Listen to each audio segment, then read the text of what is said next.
Meu nome é Maria Elânia Alves Campos, sou discente do segundo período vespertino do curso de Direito na FACAP. Temos como docente Nadielso França, da disciplina Introdução ao Estudo do Direito 2, e foi feita a proposta avaliativa, onde nós teríamos que escolher um artigo científico e explanar sobre ele. Pois bem, o artigo que eu escolhi foi Dignidade Humana, Humilhação e Forma de Vida. O autor é Saulo Monteiro Martinho de Matos, da Universidade Federal do Pará, Belém. O qualis desse artigo em Direito é A1, pela revista Praxis. A motivação para a escolha do artigo e correlação com a teoria geral do direito, ela está relacionada intrinsecamente no fato de que conceitos formais e fundamentais, como dignidade humana, vão estar dentro da teoria geral do direito, bem como essa correlação que há entre características comuns a todos os sistemas jurídicos, natureza e aplicação da lei. Então, quando se fala em dignidade humana, abarca todas essas características que são comuns.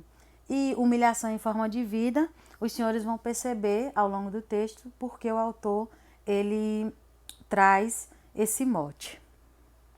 Em termos normativos, ele vai começar dizendo que a dignidade humana costuma apresentar duas implicações imediatas.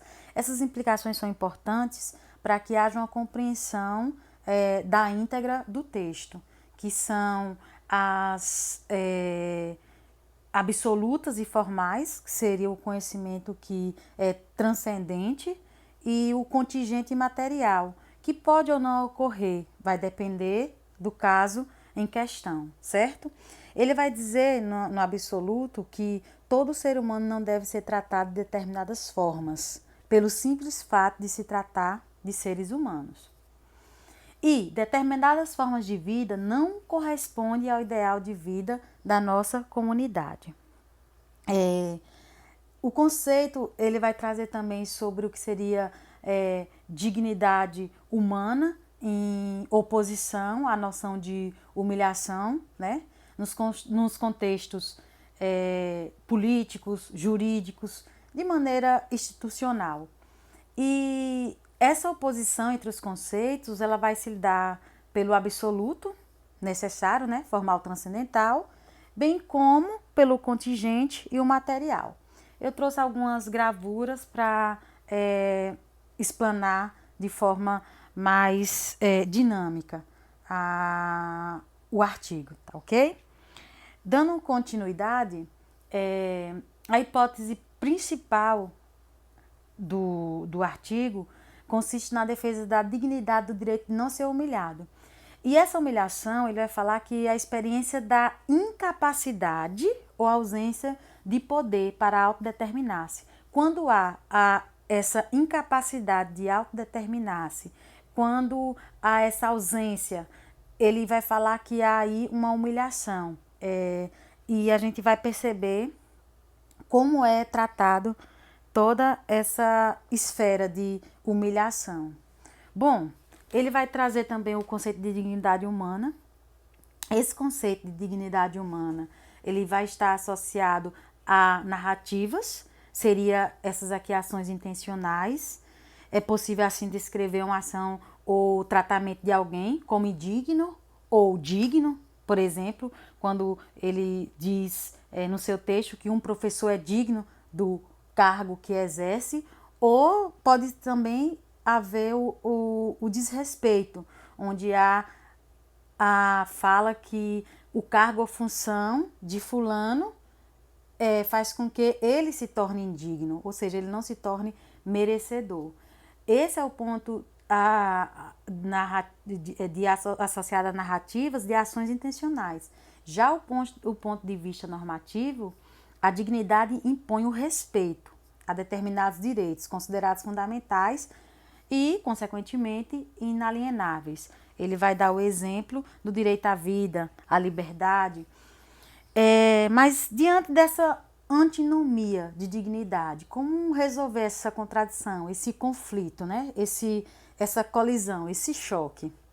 Ele vai separar, né, a característica absoluta e a contingente, onde a absoluta seria que todos os seres humanos possuem os mesmos direitos humanos, já o contingente seria o respeito relativo à personalidade. Aqui ele abre parênteses para falar que o absoluto, portanto, vai dizer respeito a direitos que são inalienáveis. Já o respeito relativo à personalidade, o contingente, ele vai estar relacionado, por exemplo, à dignidade de um policial que é ferida, em razão de comentários sobre a sua atividade policial, por exemplo. Dando continuidade, o domínio específico da moralidade institucional, ele vai citar Marcrude, onde 3 dimensões são essenciais da dignidade humana, segundo o conceito de Marcrude. E ele vai falar da dimensão ontológica, que seria o valor e significado do ser humano, direito à vida seria um. A dimensão relacional, essa dimensão relacional seria formas de tratamento jurídico, não correspondem ao respeito do valor ao humano, mas sim a norma posta, a norma ali colocada. E a relação entre o cidadão e o Estado. Essa terceira dimensão, é uma dimensão que ela é pró-coletividade. Ela é uma dimensão possível de interferência, muitas vezes injustificadas, nas liberdades fundamentais individuais. Ele vai citar Kant e também ele vai mais adiante falar um pouco sobre Hart também e sua filosofia. Já em Kant, essa dignidade ela vai estar ligada mais ao ser humano, né? Que é uma dignidade intocável. E ele comenta também que o artigo 1º da Lei Fundamental da Alemanha vai falar sobre isso, a dignidade do ser humano, ela é intocável. E como é sabido, Kant ele tem como elemento finalístico o homem em si mesmo. Aqui a gente vai perceber que os direitos jurídicos podem ser justificados pelo valor, ou seja, axiologicamente, da dignidade humana. E ele vai colocar esse ponto como referência também em seu texto. Já em Hart, a gente vai perceber que esse filósofo do direito, ele traz uma verdade nua, né?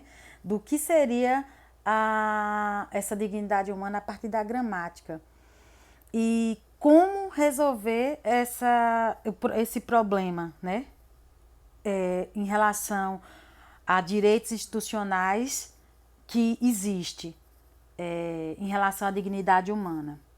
Hart ele vai afastar o aspecto transcendental, dignidade humana como a natureza do ser humano, e ele vai dizer que dignidade é o direito de não ser humilhado. Aqui, a pessoa pode ser humilhada, sem ferir sua dignidade. A associação entre a dignidade humana e a humilhação será estabelecida com base na linguagem ordinária. E Hart, ele fala sobre essa situação e ele faz o paralelo também no texto, sobre como seria isso. Então, se no contexto da moralidade política e do direito, como isso vai se dar? Se o direito é padrões de comportamento enunciados, né? Seja liberdade, pretensões, obrigações, poderes. A humilhação que se coloca em xeque é a própria forma de vida. Já na moralidade política e do direito, há obrigações, sanções que são impostas, caso a exigência coletiva não seja atendida por parte de um indivíduo. E o texto vai colocar isso também, dignidade, humilhação e forma de vida nesse aspecto, melhor dizendo. Então, vai depender da justificação da existência desses fatos institucionais. segundo Hart. E como essa interpretação das coisas se dá? Ela vai se dar por meio de uma estrutura normativa, da norma, do que a lei ela vê, né?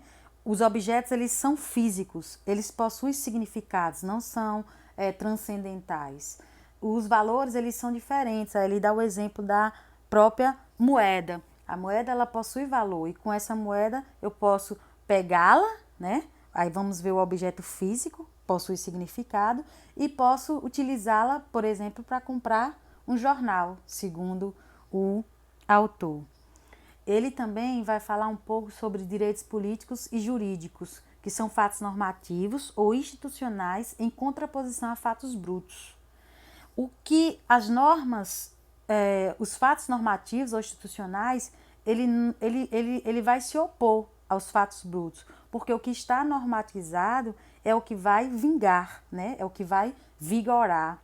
Ele fala que não há, por conseguinte, como justificar direitos sem apresentar razões institucionais e que, em última instância, essa situação ela vai se dar pela combinação entre fatores sociais, políticos e jurídicos.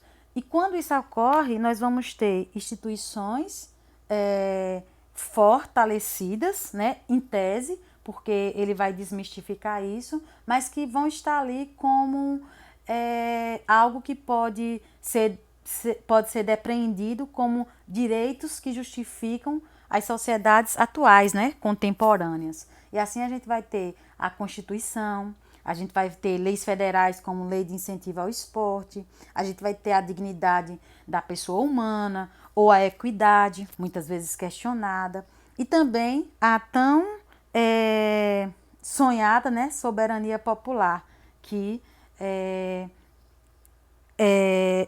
colocada na contemporaneidade também. Diante desses fatos, ele vai falar também sobre as vantagens e desvantagens da forma institucional em viver em comunidade. Uma das coisas que ele coloca é a questão da tolerância. Ela não é oferecida para todas. A tolerância ela é oferecida muito pelo contrário, para poucos. E ele vai falar sobre as vantagens que está ligada ao poder coercitivo do Estado, né? Já a principal desvantagem consiste no fato de que essas citadas vantagens são alcançadas frequentemente em detrimento de uma parcela da população. Ou seja, ele diz que os seres humanos em situação normal de institucionalidade são descartáveis. Aí vem Hart, de novo, né, com sua verdade nua e crua, para que a gente possa aprender um pouco sobre como o direito ele é processado, como a dignidade humana ela é vista. Essa independência normativa das instituições sociais antes aos seres humanos, indivíduos e grupos, ela faz com que muitas vezes a gente seja uma marionete, segundo o autor do texto. É como se fosse um terreno sólido e tem um certo custo tudo isso. E ele vai debater sobre justamente essa situação, que ela é apenas para algumas pessoas. Sempre, cada vez, menor número, né? São aí os chamados privilegiados.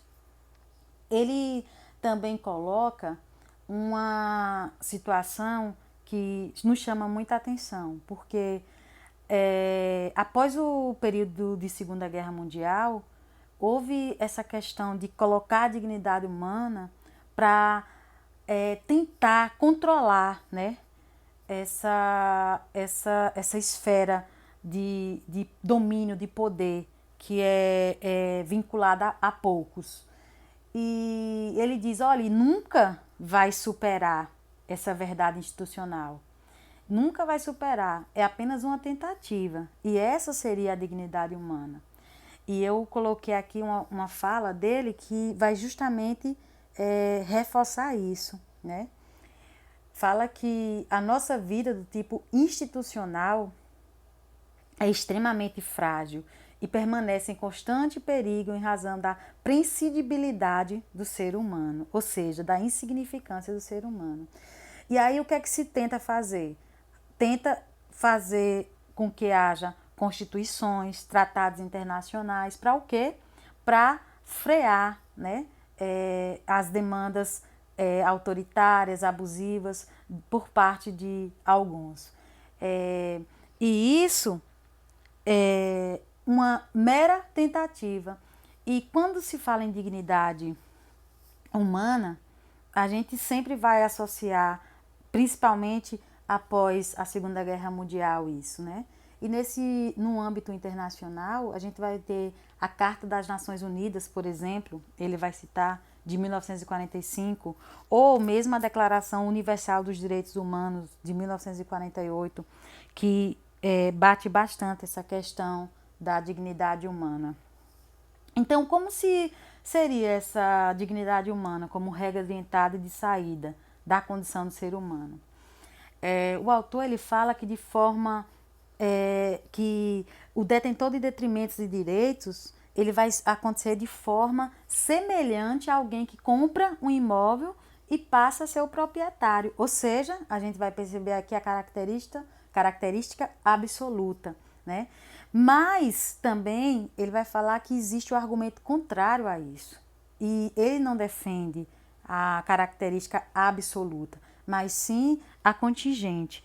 E diante disso, ele vai falar que existe uma autovalorização dos seres humanos devido a algumas qualidades e que isso não é correto, isso não tem a ver com dignidade humana, porque quando a dignidade humana ela se torna abrangente demais, sem especificações, muitas vezes as pessoas e os seres que têm diversas características que podem alterar o conjunto de direito, essas pessoas elas podem ser deixadas de lado, né? São os casos das crianças ou seres humanos com algum tipo de deficiência de cognição, por exemplo, como deficiência intelectual, as pessoas os povos tradicionais, as mulheres em estado de insegurança.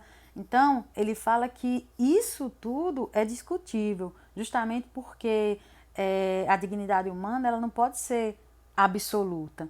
Ela tem que abarcar a todos, mas também tem que vir de encontro às minorias. Então, ele fala que Nietzsche ele também vai criticar esse modo de dignidade.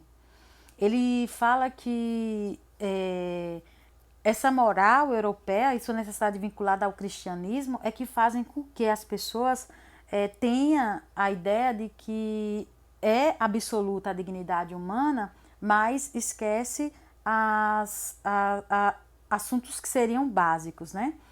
E Nietzsche ele vai criticar isso também. Ele fala que sem esse fundamento da fé, todo o edifício europeu e moral seria corroído, porque tudo é fundamentado nessa fé, né? Que o cristianismo ele está vinculado. Então, o autor do texto vai falar que é discutível, porque algumas características tornam os seres humanos superiores, né? A ideia de uma ordem cósmica e perfeita e divina, ela ainda é bastante forte. Dando continuidade, você vai ver que o autor diz que passa a ser relativamente vazio a ideia da característica absoluta, porque é formal demais para justificar direitos e cumprir a sua função de criar obstáculos.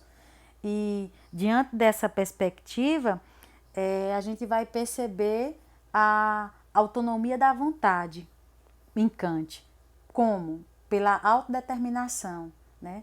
A autodeterminação ela é um conceito de autonomia da vontade.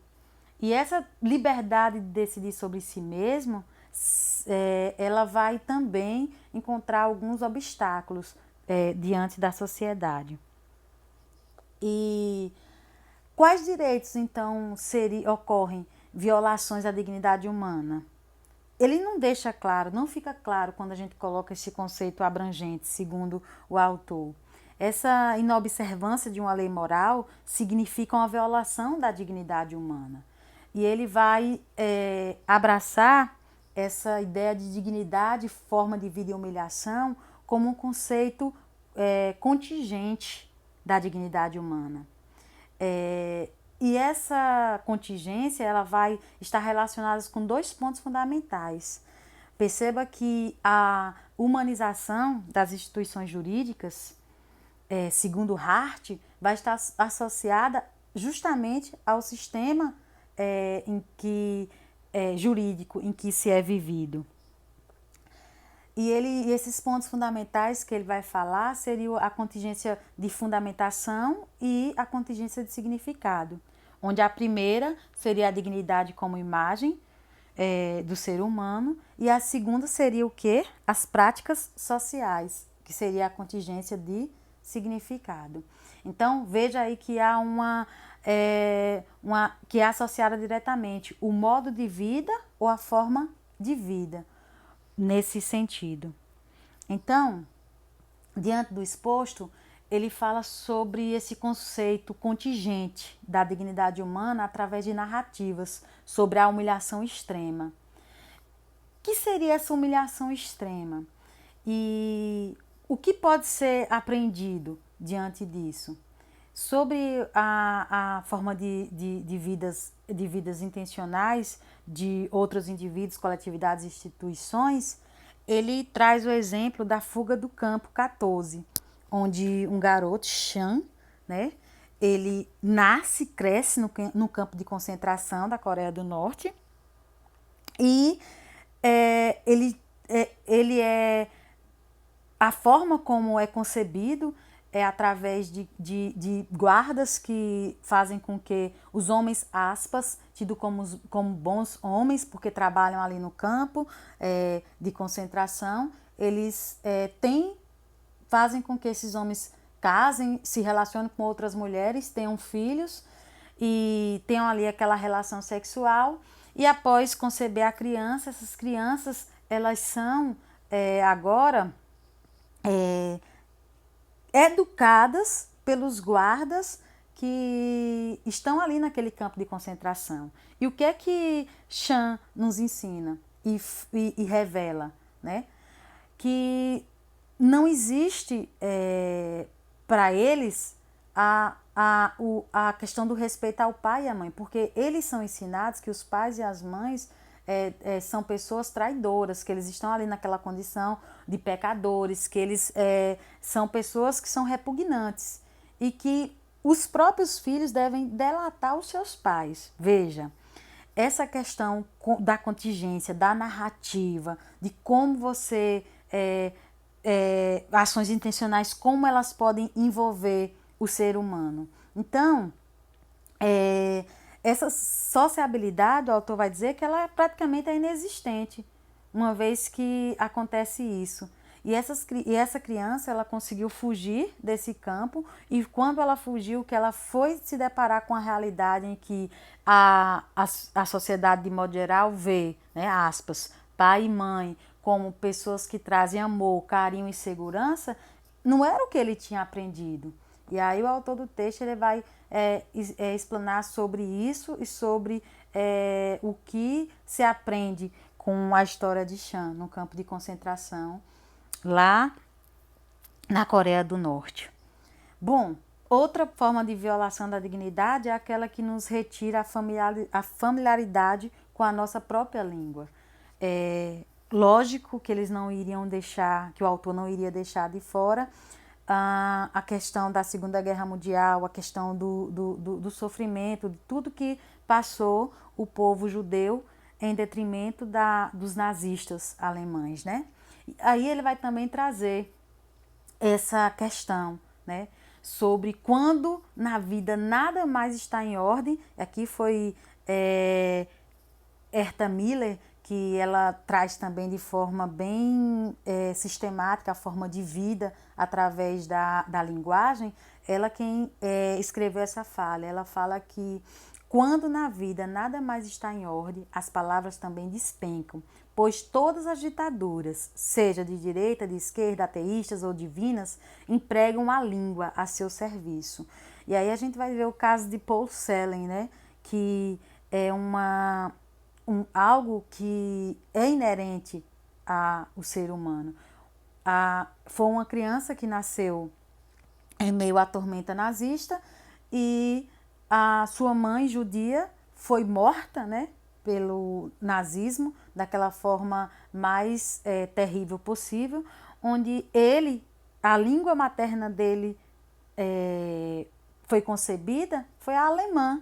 Então, o cheiro de chaminé no campo de concentração que matou a mãe dele não deixou de influenciá-lo para que a língua dele fosse a alemã. São crianças que você pode colocar, segundo o autor, como crianças apolíticas, crianças que vão carecer de empatia, justamente porque tiveram uma humilhação extrema e uma desumanização, em especial a humilhação. Também vai ser esse traço marcante, segundo o autor.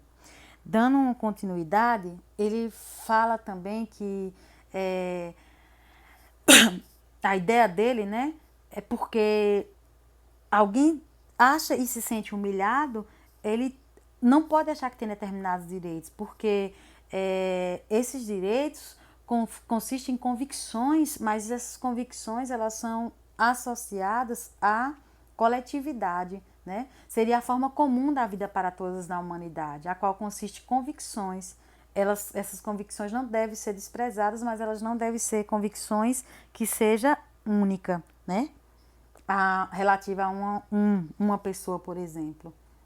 Então, veja como essa humilhação ele coloca dignidade, humilhação e forma de vida. Ele traz ainda relatos de autores, de alguns autores sobre crianças, né? Pessoas, melhor dizendo. Durante o regime nazista na Alemanha, mais judeus, né? Eles precisavam limpar com escova de dentes as ruas. Veja que forma de humilhação ele traz para mostrar sobre o que seria essa dignidade humana, né? Sobre o comando dos sádicos da SS, eles tinham esse domínio. Ele fala que são valores essenciais para os seres humanos em sua vida em comum. Então, veja que humilhação, essa forma de vida, você ter que limpar as ruas com escova de dentes, porque tinha um sádico ali e queria e desejava que você fizesse aquilo.